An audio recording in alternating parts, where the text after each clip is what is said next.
আপোনালোকে জানে যে শেহতীয়াভাৱে যোৱা 2-3 দিনৰ পৰা অসমৰ সংবাদ মাধ্যমতে হওক বা সামাজিক মাধ্যমত হওক ইছলাম ধৰ্মৰ প্ৰৱৰ্তক বিশ্বনবী হজৰত মুহাম্মদ সাল্লাল্লাহু আলাইহি ওয়াসাল্লামৰ ওপৰত যি ধৰণে আক্ৰমণ কৰা হৈ আছে একাংশ নৰমেধে, মই নাম ক'বলৈ লাজ লাগে সেইবিলাকৰ, কাৰণ তেওঁলোকে এইবিলাকক কেতিয়াও ভাল মানুহ হ'বই নোৱাৰে। কাৰণ কোনো ভাল মুছলমান বা ভাল হিন্দুৱে কেতিয়াও আন ধৰ্মক বা আন ধৰ্মগুৰুক কেতিয়াও আক্ৰমণ বা বিভিন্ন ধৰণৰ তুচ্ছ তাচ্ছিল্য নকৰে স্বাভাৱিকতে।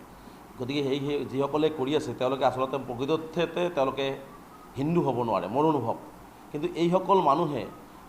সমাজ জীৱনটো কলুষিত কৰি আচলতে অসমত এটা সাম্প্ৰদায়িক বিষবস্প বিয়পাই এটা সংঘাত সৃষ্টি কৰিবৰ কাৰণে এটা অপচেষ্টা চলাই থকা হৈছে। গতিকে এই কাৰ্যটোক আমি তীব্ৰভাৱে নিন্দা কৰিছোঁ, গৰিহণা দিছোঁ যে বিশ্বনবী হজৰত মুহাম্মদ সাল্লাল্লাহু আলাইহি ওয়াসাল্লাম বিষয়ে আৰু আমি কি ক'ম, সকলোৱে জানে, বিশ্ববাসীয়ে জানে।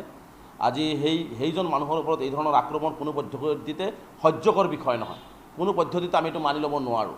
যাৰ কাৰণে আমি ভাবিছিলোঁ যে এই ধৰণৰ বিশ্বনবীৰ ওপৰত যেতিয়া কথাটো আহিছিলে, একাংশ এই নৰমেধে যেতিয়া এই কথাবিলাক কৈ আছিলে, তেতিয়াই আমি ভাবিছিলোঁ যে অসম আৰক্ষীৰ গৃহ বিভাগে তৎকালীনভাৱে এইসকলক গ্ৰেপ্তাৰ কৰি কঠোৰ ব্যৱস্থা গ্ৰহণ কৰিব। অসমৰ মুখ্যমন্ত্ৰীয়ে এটা কঠিন সিদ্ধান্ত তেওঁলোকৰ ওপৰত গ্ৰহণ কৰিব। অসমৰ মুখ্যমন্ত্ৰী সততে দেখিছোঁ প্ৰতিটো ঘটনা পৰিঘটনা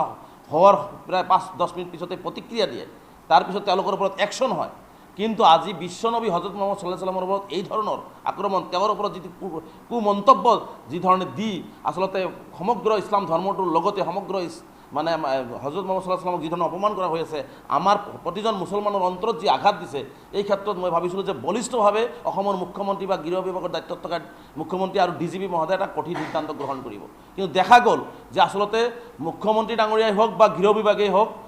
আজি DGP মহোদয় হওক, আচলতে এইসকল নৰপিচাচ যিসকলে এইবিলাক কাম কৰি সমাজ ধ্বংস কৰিব বিচাৰিছে, হিন্দু মুছলমানৰ মাজত বিভেদ সৃষ্টি কৰিব বিচাৰিছে, সংঘাত সৃষ্টি কৰিব বিচাৰি থকা হৈছে, সেইসকলৰ বিৰুদ্ধে আচলতে একশ্যন ল'বলৈ সাহস গোটাব পৰা নাই। নে আচলতে মুখ্যমন্ত্ৰী মহোদয় এইসকলক এৰি দিছে যে অসমত এটা সংঘাত হওক? আমি মুখ্যমন্ত্ৰীলৈ মুকলি প্ৰশ্ন কৰিছোঁ যে আপুনি আচলতে এই ধৰণৰ অপৰাধ দমন কৰাটো বিচাৰেনে নাই?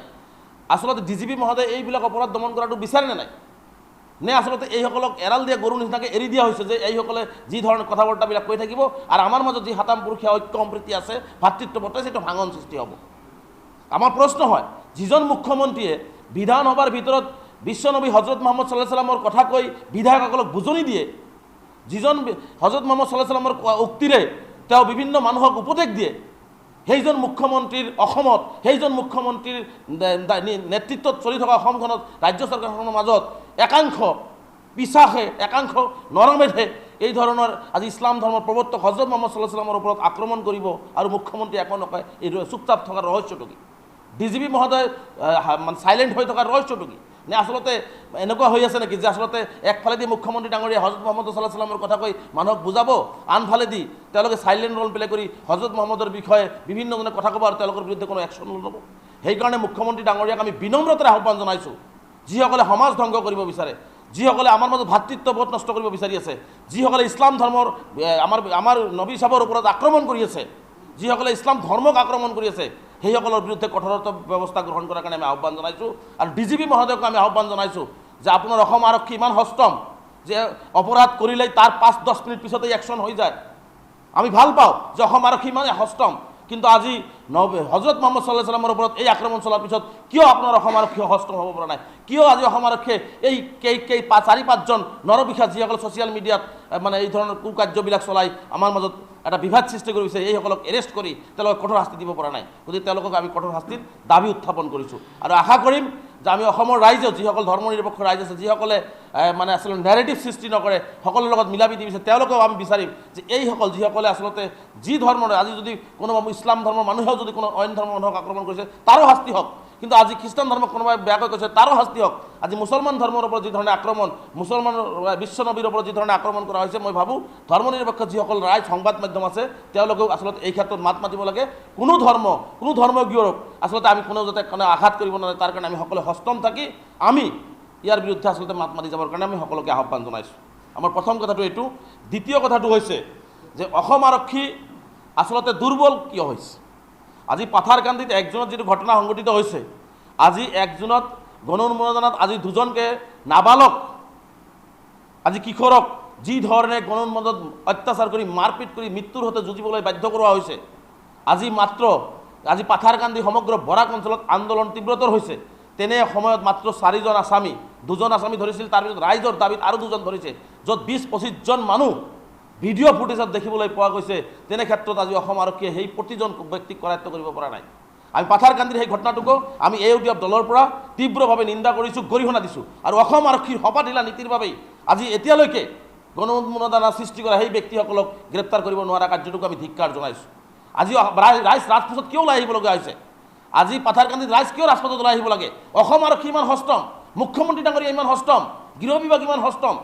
যি সময়ত 2জনকৈ মানুহক আজি শিশুক আজি মৃত্যুৰ হাতে মাৰি যুঁজিবলৈ বাধ্য কৰে হস্পিটেলত থৈ দিয়া হৈছে এজন জীয়াই থাকিব নে সন্দেহ আছে তেনে সময়ত আজি ভিডিঅ' ফুটেজ থকাৰ পিছতো আজি বৰাক পুলিচে আজি পাথাৰকান্দি পুলিচে বা অসম পুলিচে আজি তেওঁলোকক গ্ৰেপ্তাৰ কৰিব নোৱাৰা কাৰ্যটো ৰহস্যজনক আজি এফআইআৰ 2 দিন পিছত এফআইআৰ 2 দিন পিছত 3 দিন পিছত আজি এফআইআৰ লঞ্চ কৰা হৈছে মানে ৰেজিষ্টাৰ কৰা হৈছে ঘটনাটো গাপ দিবলৈ চেষ্টা কৰা হৈছে কিয় য'ত অপৰাধ কৰা হয় অপৰাধীক কঠোৰ শাস্তি দিয়াৰ ক্ষেত্ৰত হেমাহি কিয় অপৰাধীক কঠোৰ শাস্তি দিবৰ কাৰণে হেমাহি কিয় অসম আৰক্ষীৰ অসমৰ গৃহ বিভাগৰ হেমাহি কিয় গতিকে পাথাৰকান্দিৰ ঘটনাটোক আমি তীব্ৰভাৱে নিন্দা কৰিছোঁ গৰিহণা দিছোঁ আৰু পাথাৰকান্দিৰ ঘটনাৰ লগত জড়িত প্ৰতিজন ব্যক্তিক মানে চিনাক্ত যিহেতু ভিডিঅ' ফুটেজ আছেই আমি 4জন নহয় যিকেইজন ব্যক্তি আছে সমগ্ৰ সকলো ব্যক্তিকে গ্ৰেপ্তাৰ কৰি কঠোৰ শাস্তি দিয়াৰ কাৰণে আমি দাবী উত্থাপন কৰিছোঁ আৰু পাথাৰ বা বৰাকবাসী ৰাইজক আমি শান্তিপূৰ্ণভাৱে যাতে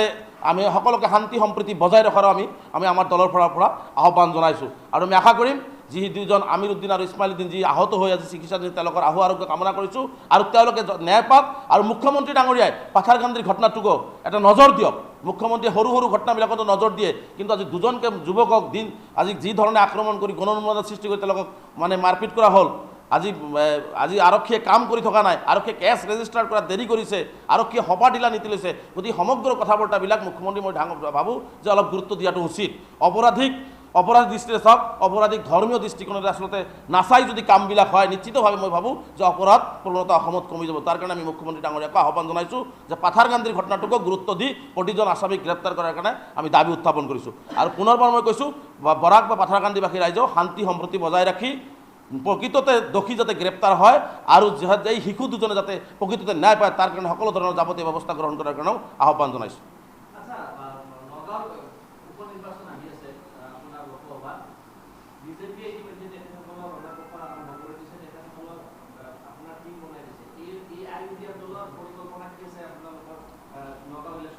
চাওক AUDF এটা ৰাজনৈতিক দল নিশ্চিতভাৱে ৰাজনৈতিক পৰিকল্পনা থাকিবই ইতিমধ্যে আপোনালোকে জানে যে আমাৰ পাৰ্টি সভাপতি ইতিমধ্যে ডুবাইত আছে তেওঁ হজ কৰিবলৈ গৈছিল গতিকে পাৰ্টি সভাপতি আহিব আমাৰ দলৰ ফালৰ পৰা ইতিমধ্যে কাম কাজবিলাক চলিছে ৰাজনৈতিকভাৱে কাম কাজ যিখিনি আমাৰ কৰিবলগীয়া আছে দলৰ ফালৰ পৰা দলৰ জ্যেষ্ঠ কেন্দ্ৰীয় বিষয়ববীয়াসকলে ইতিমধ্যে নগাঁও গোটেই অসমতে কাম কাজ কৰি আছে গতিকে আগন্তুক নগাঁও লোকসভা নিৰ্বাচন কি ধৰণে পৰিকল্পনা কৰিব কি ধৰণে খেলিব নেখেলিব বা কি ধৰণে আমি যুঁজিম বিজেপিৰ বিৰুদ্ধে বিজেপিৰ এই যি সাম্প্ৰদায়িক নীতি সাম্প্ৰদায়িক কথা বাৰ্তাবিলাকৰ বিৰুদ্ধে আমি কেনেকৈ আগবাঢ়ি যাম বিজেপিয়ে যি সংখ্যালঘুসকলক যি ধৰণে নিক্ষেপ কৰাৰ ষড়যন্ত্ৰ ৰচনা কৰি আছে বিজেপিয়ে যি ধৰণে সংখ্যালঘুসকলক পদে যি ধৰণে প্ৰতাৰণা কৰি আছে গতিকে এই কথা বাৰ্তাবিলাক আমি সমূহ সময়ৰ পৰা AUDF দলৰ পৰা কেনেকৈ যুঁজি সংখ্যালঘু ৰাইজক ন্যায় আৰু নিৰাপত্তা দিয়াৰ ব্যৱস্থা গ্ৰহণ কৰিব পৰা যায় তাৰ কাৰণে আমি নিশ্চিতভাৱে ৰাজনৈতিকভাৱে আমাৰ যুঁজ থাকিবই গতিকে নগাঁৱৰ ক্ষেত্ৰতো মই ভাবোঁ সভাপতি ডাঙৰীয়া নিশ্চিতভাৱে আহিব আমি ৰাইজৰ পৰা যিখিনি ফিডবেক পাই আছোঁ কাম কাজ যিবিলাক চলি আছে এই কথা বাৰ্তাবিলাক আমাৰ সভাপতিৰ লগত আলোচনা হ'ব আৰু পৰৱৰ্তী পৰ্যায়ত সভাপতি ডাঙৰীয়া অহাৰ পিছত নিশ্চিতভাৱে দলৰ কৰ্ণধাৰ সমিতিৰ বৈঠক হ'ব বৈঠকতে পৰৱৰ্তী ৰাজনৈতিক ৰণকৌশল আৰু বিশেষকৈ বিজেপিৰ এই অন্যায় অত্যাচাৰবিলাক কেনেকৈ ৰোধ কৰিব পৰা যায় তাৰো ৰণকৌশল নিশ্চিতভাৱে প্ৰস্তুত কৰা হ'ব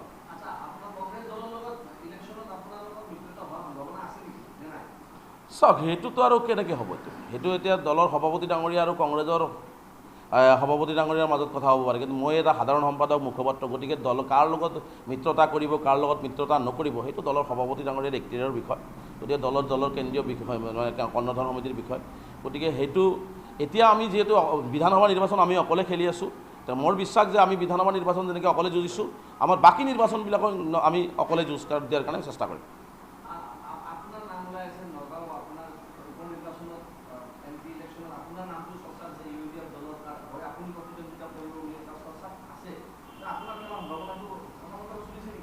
নাই তেনেকুৱা কোনো কথা আমাৰ কোনে খেলিব কোনে নেখেলিব এই কথা বাৰ্তাবিলাক এতিয়ালৈকে কোনো আলোচনা আমাৰ দলৰ মজিয়াত হোৱা নাই দলৰ সভাপতি যিহেতু অসমৰ বাহিৰত আছে ভাৰতৰ বাহিৰত আছে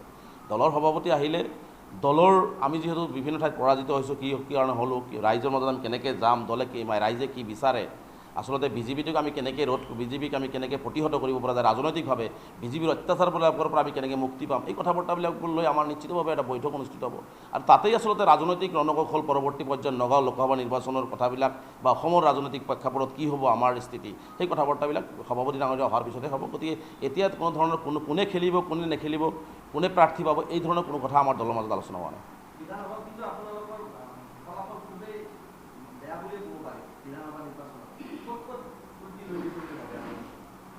চাওক, বিধানসভাৰ নিৰ্বাচনত আমি আমাৰ দলৰ পৰাজয় আমি নৈতিকভাৱে দায়িত্ব স্বীকাৰ কৰি লৈছোঁ। আৰু দলৰ যিখিনি ক'ত কেনেকৈ ক্ষতি হৈছে, আচলতে গৌৰৱ গগৈ ডাঙৰীয়াক মুখ্যমন্ত্ৰী বনাই পেলালেই, এবাৰ ৰাহুল গান্ধীক প্ৰধানমন্ত্ৰী বনাই পেলাই সংখ্যালঘু ৰাইজে ভোট এফালে মাৰিছিলে, এইবাৰ গৌৰৱ গগৈক মুখ্যমন্ত্ৰী পাতিলে, উজনি অসমে আকৌ গৌৰৱ গগৈ মুখ্যমন্ত্ৰী নামাতিলে। গতিকে আমাৰ সংখ্যালঘু ৰাইজে এফালে ভোট দি দিলে। গতিকে সেই কথা বাৰ্তাবিলাক আমি চিন্তনীয় বিষয় যে আমি আচলতে ভোট কেনেকৈ দিব লাগে বা আমাৰ 22টা চিটে চৰকাৰ কেনেকৈ হয়, এই কথা বাৰ্তাবিলাক ৰাইজৰ মাজত নিশ্চিতভাৱে অলপ চৰ্চা চলাব লাগিব। গতিকে এই কথা বাৰ্তাবিলাক আমি পৰৱৰ্তী পৰ্যায়ত আমাৰ দলটোৰ ক'ত কেনেকৈ কি হৈছে সভাপতি ডাঙৰীয়া অহাৰ পিছত ইতিমধ্যে কাম কাজ আমাৰ সকলো ধৰণৰ জিলা ভিত্তিত আমাৰ কাম কাজবিলাক চলি আছে। ক'ত কেনেকৈ কিয় পৰাজয় হ'ব লগা হ'ল সকলো তথ্য আমি সংগ্ৰহ কৰি আছোঁ। আৰু সভাপতি আহিলে নিশ্চিতভাৱে এইটো কেন্দ্ৰীয়ভাৱে এইটো পৰ্যালোচনা হ'ব। আৰু দলৰ সেই পৰ্যালোচনা হোৱাৰ পিছত দলে নতুন ৰূপত নতুনভাৱে নিশ্চিতভাৱে আমাৰ এই ৰাজনৈতিক সংগ্ৰামখন আগুৱাই লৈ যাব।